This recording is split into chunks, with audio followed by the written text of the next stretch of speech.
Introduction to black and white film photography. As you all know, I'm a film photographer, and part of the reason why I enjoy shooting film is getting to play with the chemicals afterwards and seeing the magic of chemical photography. This is how it all started, and I like to keep that process alive. I've only been doing my own developing for less than a year now. I only was first taught how to do black and white photography last November, and then I learned how to do color developing a few months later. I can do now pretty much anything except Kodachrome, which has its own special chemicals that are incredibly toxic, and that's sort of why it's being phased out at the end of this year. But black and white is it's the far and away the easiest process to do because you can do it at room temperature and you can do it in your kitchen with everything. This is all you need to do black and white film developing. Print developing, you actually need a proper dark room and you need an enlarger machine that projects the image and such. But to just get the images to appear on the film, it's really quite minimal. You have the basic components are your developer. In this case, it's a Kodak developer called HC110.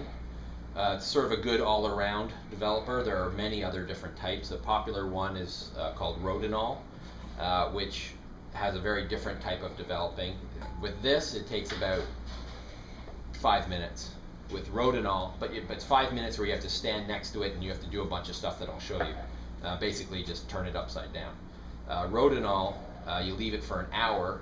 You put a very, very tiny amount in it, like a dilution of 1 to 100 chemical to water, and then you just let it sit there for an hour. And one of the fun things about black and white development is that you can really manipulate how the negative will turn out based on the three factors. With photography, you have ISO, aperture, and shutter speed. In developing, you have dilution, how much chemical to water mix, temperature, and time. And by manipulating all three of those, you can essentially do things like you can make an HDR type image right on the negative by overexposing the highlights and underdeveloping overexposing the shadows to bring out the shadow detail in the negative, and then you underexpose the negative, and that will bring back the highlight detail. So you would have you can create an incredible dynamic range on one piece of film simply by changing your developing time. You change the developing the amount of developer you have, and that will change that as well. With black and white film, you change the temperature 1 degree, and you can affect the outcome. Black and white film, unlike color film, is more temperature sensitive, but that allows you to take control of how that actually turns out. For example, here's a pack of 400 speed 4x5 sheet film. I can take this 400 speed film and pretend that it's 1600 speed film, 3200 speed film, something much faster, and completely underexpose it. When take this to a concert, completely underexpose it by screwing up it's 3200 speed film, but it's actually 400 speed film, and then I can recover all of that detail in the darkroom by just changing the development time. It's a pretty impressive. Pretty impressive process. You have a lot of control, and essentially all it is like cooking. It's just a recipe you follow. You'll know that you can look it up online. There's a fantastic website called the Massive Dev Chart, and basically the Massive Development Time Chart. And it says you can just say I've got Kodak T-Max 100 speed film. I've exposed it at ISO 1600, let's say. I'm using HC110 developer, what time, and then it'll tell you what time you need to expose that for to get it correctly exposed. Because black and white film has been developed for, however many tens of decades, people have broken all of the ground there is to break, and all of the math has been put online for people to use. There's an iPhone app, so it sets out all the times and bings when you need to change it. So the three basic types of film that sort of really are the more popular are, most people are familiar with 35 millimeter film. Sorry, what's the iPhone app? It's just massive depth chart. Yeah, and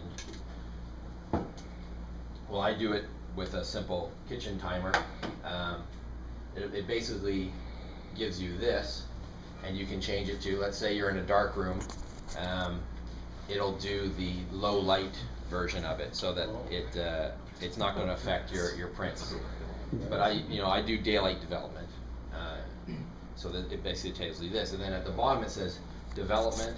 So you hit start, and now your clock's running. So this assumes you've got your chemical in the tank and your film's in there, and it runs, and then it'll just go bing, tells you when to go on to the next step.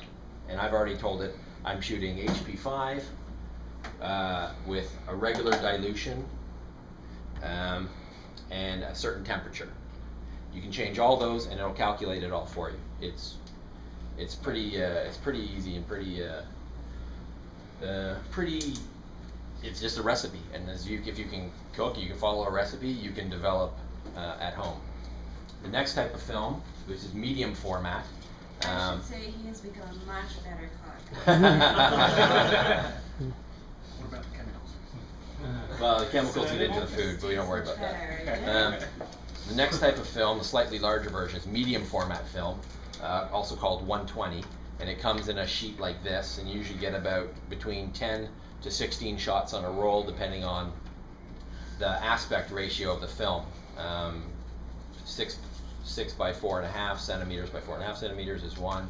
6 by 6 is Hasselblad square. There's 6 by 7, 619, 612, 617, and all that. There's no preset. Three pictures on a roll. 3 pictures on a roll sometimes. Yeah. So you have to roll that yourself? No. No. Well, yes, you do. Okay. Yeah. And so it comes in. This is a roll of Kodak Ektachrome 400 that expired in 1986. People give me, in addition to old cameras, they give me old film, and it can be a lot of fun to play with.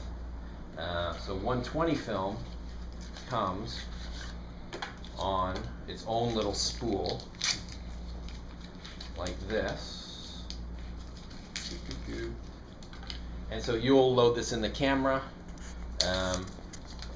It'll spool out, you'll get your shots, and then at the end, you'll, so now just expose the film. So in a dark bag, which I'll show you later, you take it out, you take off the tape that holds it to the roll and to the spool. The rest is a paper bag. That's paper that covers it.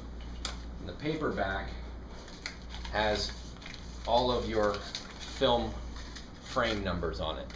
So depending on if you're shooting, for example, 645, where you'll get more shots on a roll, the window in the back of the camera will be showing this run, this set of numbers on my left side. 6 by 6 square will show the ones in the middle, and 6 by 9 will show the ones on this side. And then when you get to the end of the roll, you'll have either shot 8, 12, or 16 shots. But the film doesn't count.